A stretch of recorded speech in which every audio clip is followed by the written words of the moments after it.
We're here at Parks Range, home of the Champions Army Marksmanship Unit, and I have opportunity to talk to Sergeant First Class Sokolowski.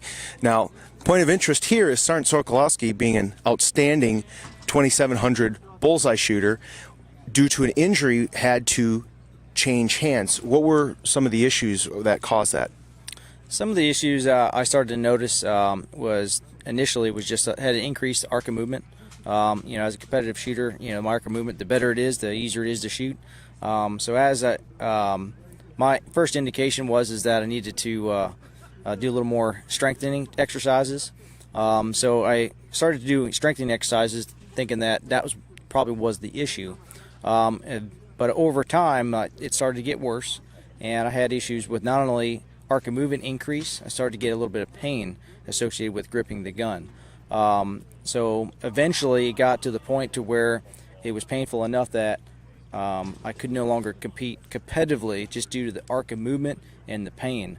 So I knew that as soon as our competitive season ended at the national matches, I got it checked out by the doctor, and basically I had a extreme case of tendinitis, which was extremely inflamed in my wrist area, and I contribute that to, some of it was my own accord. I did a lot of home maintenance at the time. Mm-hmm. I was shooting very heavily, and I was also doing lots of physical exercise.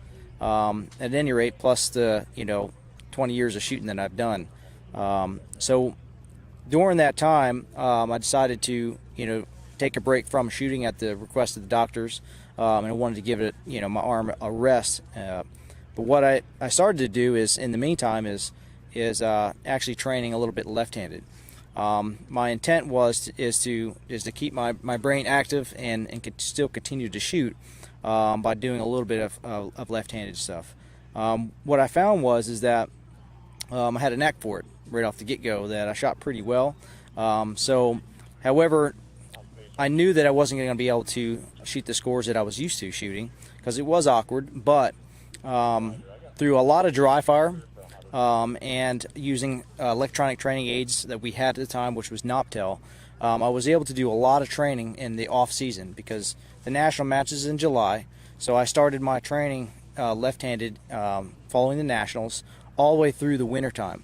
And due to the weather and things like that, there's a lot of times where it's too cold. So I was able to get a lot of dry fire training in and a lot of Noptel. And I would do it at the same pace as we would normally shoot. I would do it in series of 10 shots, and then I would analyze my trigger control and how things went.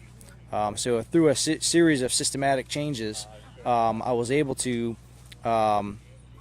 transition to my left hand, and also use that opportunity to fix little things that I knew were wrong, that I was a bad habit right-handed. So as I started to train, I started to notice I definitely had some weak areas. My shoulder was a lot weaker. My arms, my recovery was slower, so I had to increase the speed at which I squeezed the trigger, because my recovery was slower, I still had to shoot the shots within the time limits. Mm-hmm. So I had to increase my trigger control speeds, but I also needed to still remain accurate. So that was one of the things I trained in dry fire, is being able to squeeze the trigger faster and still not disturb the sights. The electronic training aid is great for that, because it will tell you a lot of those things on what you're doing right or wrong. So not only as the shot is breaking, but like what it's doing prior what it's to. Doing, yes. Okay. So using that tool, it helped out a lot. And my focus was just primarily for several months is not really training on the range with live fire. It was doing a lot of dry fire and doing this because I wanted to build up strength, build up confidence.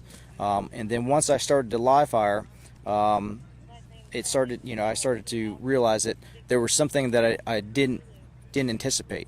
And one of those was I'm a right-handed shooter and I'm right-eye dominant. But now that I was shooting left-handed, I was using my right eye, but by shooting like a service pistol with iron sights, mm-hmm. It was awkward. So it kind of went against the grain a little bit, but instead of using my right eye, I just put a patch over my right eye and used my left eye. It was a little awkward at first, but afterwards it was more efficient. I was able to look straight down my arm, straight through my left eye. I felt my recovery was better and I can see better by doing so. So by doing that, that helped a lot in my my recovery and everything, because it was a little more challenging with my right eye. But I will say that within a few months of time, I really couldn't tell the difference. And one of my shooters on the team asked me that question. He's like, "Does it feel like you're shooting right-handed now? Does it feel the same?" Or correct-handed, I suppose now. Yeah, correct-handed, or just you notice any difference? And I would say by the springtime, we shot our first regional, which was in Jacksonville, Florida, at the Dixie match, and he asked me that question. And by April timeframe, I had got so accustomed to shooting left-handed, left-eyed, that it felt exactly the same as I was shooting right-handed. There was definitely still differences. You can't just transition from one hand to the next and not notice some differences. I still didn't have the recovery, wasn't there. However, I felt that really wasn't a limiting factor in the way that I shot, because I always thought to myself I needed to speed my trigger control up anyway. So it kind of was it was almost a habit where I was taking a little more time than I needed to, because my recoil management was so strong. So over the time, I developed almost the same ability. My first competition that I shot ended up breaking 2600. It was a 26-24 or something like that. And the stamina wasn't quite there. I started to go downhill fast as far as my strength and stamina to shoot the match. However, I found that it was challenging again, because my scores were lower than I was used to. But that made me more determined than ever, because I still wanted to shoot well. So I really isolated my training time and tried to get myself to follow my shot plan and do things as correctly as possible, just like I would as an instructor and as a coach. All the things I'm telling my shooters, I had to really enforce that on myself. Right. And I found I had to put more time and effort in. One of the, talking to some of my shooters about it is, they would see me training in some cases more than they did. I had to be careful not to overdo it, because you can overtrain. But I tried to have really max performance, shooting as much as I could, taking breaks. And by the summertime, I was actually shooting the same scores that I shot right-handed. So I shot really well. All right, so your first match back, you shot a 26:04 then, and what were the scores after that?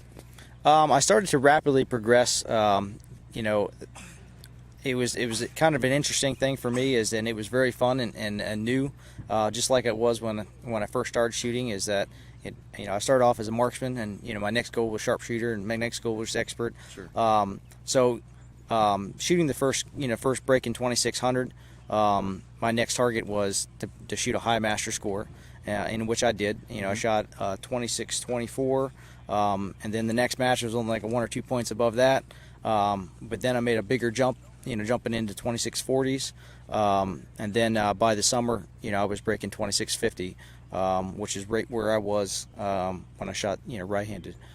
So it really was a great accomplishment for me. I really didn't feel like I limited myself in any way. I felt like I gave myself the best ability or best chance to shoot the scores. And I spent a lot of time and effort. I think that with just like anything, I would equate shooting a lot to physical exercise and training and PT. I put in a lot of hard work, and the scores were there.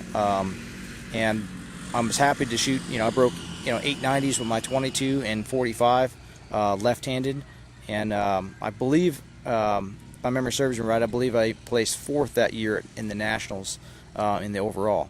So I really wanted to win something at the nationals that year, because I was really doing really well. But overall, looking back at it, I accomplished a lot of great things that year and shot good scores. So I'm happy, that I was able to do that. So you were able to successfully transition from as a right-handed shooter completely over to being now a left-handed shooter within 1 year, 1 season. Now, you mentioned about doing a lot of dry practice. What would a typical dry practice session be for you when you did this? Okay. Well, we have our Service Pistol Hall of Fame, and we have a lot of top shooters that have been from the Army Marksmanship Unit. And some of those shooters are local, and we've had opportunities to talk with those guys for several years. And as well as over the years, I've talked to a lot of top shooters. And one of the things that you ask those guys, you're a 10-time national champion, a 5-time national champion. What can I do to get better? And the one thing that you'll hear very commonly is dry fire. Ammunition is hard to come by unless you're sponsored by a military team or civilian teams, but you can dry fire. So I took that to heart and said, well, let me dry fire and see what comes of it. And basically what I would do was just like I mentioned earlier, is that I'll expand upon it, is that I would go out and set up on the firing line. I'd set my gun box up and all my equipment. I'd put my glasses on, my earmuffs on, and I would dry fire and give myself a time limit. So I would set up the timer for say 10 minutes, and I would do a 10-minute dry fire session. And I'd try to do it as close to what I was going to be doing it for real in competition. And then I would, and I would do sessions like that multiple times. And I did that also at work, and I also did that in the afternoons at home, in the evenings, trying to get very comfortable doing so, because especially switching over to left-handed, there was a bit of awkwardness to it, which I'm sure you can imagine, is doing things with your opposite hand. So I tried to do everything else to accompany that. So not only did I, I'm a right-handed, everything I do is right-handed, so I started brushing my teeth left-handed. Every time I'd carry something, I'd carry it left-handed, just to try to use that hand to get more comfortable with it. I also had the opportunity to use Knoptail, and with the Knoptail sessions, I did it the same fashion, set up everything just like I was going to shoot a competition, and I would shoot 10-shot series. And with Knoptail, it gives us a lot of feedback on what my arc of movement is, what happens before the shot breaks and what happens after the shot breaks. I really wasn't focused so much on anything except breaking my shot within my hold, and that's what I was concerned with. It does keep track of your scores, but things do, you can bump the laser and things like that. So I really wasn't concerned with that. Is being able to quickly squeeze the trigger, because again I didn't have the stamina that I had, and break the shot within my hold. And I would do that, probably 10-shot sessions, take a quick 5-minute break, come back to it, and did that multiple times a day where I could, and that helped drastically. That also helped because it was also like a holding exercise. Where I could, I incorporate holding exercises as well, using like a 3-pound weight, where I had the time. If I'm watching TV, I would hold out like a 3-pound weight. I'd also do it with my right hand as well, just to keep myself going. But I tried to hold out and do training a little bit because I did notice that I couldn't hold the gun out as long as I could. My recovery was slower, but also I couldn't hold the gun as long. One of the things I also did in dry fire was I used a double action pistol. I had a Beretta, for instance, and I would practice dry firing double action, and also have a revolver, and I would practice dry firing the revolver and trying to keep the sights aligned, because one of the things I did notice as well is that my trigger control, I would start training, and after a while I would get my trigger finger would get tired, believe it or not. So by doing a bunch of double action, like with a revolver and then with my Beretta, I was able to build up that strength and get comfortable squeezing the trigger with that heavy trigger, and also not moving in my fingers and things like that. So that helped out a lot as well. But that's pretty much what I tried to do in my dry fire training. So it sounds like a lot of it was just you're doing it often enough, not some huge long sessions, but doing it multiple smaller sessions many times over and over again until you basically developed more and more stamina as you went. Yes, and I also do that same thing now in just training in general, is that I try not to have a huge long session, as I'll do maybe 10 shots or maybe 20 shots, get in position, set up everything, and try to do it as close to my shot plan as possible, adhering to that as much as I can. And then as soon as I'm done, I can break my position, because I found is also because I was doing something new, is that it was awkward. Just my position in general was awkward. Checking my natural point of aim and things like that didn't come as natural as they did when I was shooting right-handed. So every 10 shots, I would step out of position, step back in position, and reestablish my natural point of aim and things like that. And it's interesting. I learned something. One thing now talking about it, I remember is that one of the things I did learn that which helped me actually was the guns that were issued to me. That they typically are issued with full-length triggers in the pistols. And over the years, I developed, right-handed. I learned to shoot the guns that I had. But then when I switched over to left-handed, again, like I mentioned, is I tried to do things as correctly and to fix any errors in my shooting system. So I tried to make sure that when I was gripping left-handed that I had the proper grip, proper trigger finger placement. Well, I identified right away that my triggers were too long. Okay. So I had all my triggers cut on all my guns and shortened so that I can pull the trigger straight to the rear. And now I had shot that way with long triggers for years, just full-length triggers, before I realized it is when I switched to left-handed. Because I just had attention to detail, I was able to notice that, I'm pushing my shots, and it had to do with the trigger being too long. So I shortened all my triggers up on all my guns because of that. So I suppose in a way you would kind of masked this slight error just by rote repetition and kind of forcing yourself to learn it anew, kind of indicated like, oh, this needs to be adjusted here. Yes, and because one of the things that we do teach, and it's in our manuals and everything, is aligning the gun to you, and also trying to use as much bone support and putting as much of our bodies behind the gun. So one of the things that I noticed that I developed over years is that my fingers aren't real long, so I actually was gripping the gun more on the right-hand side of the gun. Okay. So I don't know if that had anything to do with contributing to any of my injury at all, but when you do that, when you start turning your wrist, it has a different type of recoil than when your wrist is more straight and natural. So my hand was more to the side of the gun. So when I started shooting left-handed, I did notice that as well, is that it wasn't natural. So when I would put the gun in my hand and check my natural point of aim, my natural point of aim would be somewhat okay, but then what I would call the gun alignment, the gun in my hand would be way off. If I close my eyes, pick up the gun, check my natural point of aim, my body would be oriented towards my target, but the pistol would be way off. Okay. So by cutting that trigger back, I was able to get that pistol straight in my hand, which helped get the recoil coming right back down my arm, which meant I was able to get my recovery was able to be a little bit faster as well. Excellent. Well, it's very good tips, I think, for anyone that whether they're recovering from an injury or this goes to show, even for an extremely high-level shooter, that basic fundamentals always apply, and just being attuned to them and staying attuned to them is always important. Yes. I learned a lot from it, and I think now as a pistol coach for the Army team, I try to use those things and give those things back to my shooters, because we do have left-handed shooters. We have one left-handed shooter right now on the team, and it's little things that I picked up that I learned, and I've also picked them up from talking to other shooters on our team.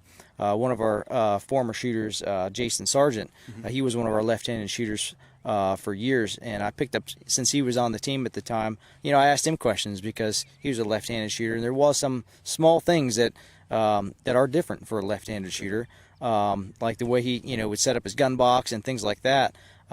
He had his gun box set up like a right-handed shooter. He was on the left-hand side, and so my initial thought was that now that I'm shooting left-handed, I have to reach back into my box and look over to my scope. It was very awkward. But talking with him, it made perfect sense. He's like, if I put it on the right side, all the shooter's brass next to me is going to hit me. And they have no way to put a brass screen on and block it, so there would be nothing in between it. So I used those tips from him, and now that we have left-handed shooters on the team, I've seen they have their box on the right, and they're getting pelted by brass, not only from the shooter next to him, but the brass bouncing off from his gun, off his gun box, back to the shooter. So try to apply the things that I've learned back to our guys. Excellent. Well, thank you very much for your time. I think that will be extremely useful.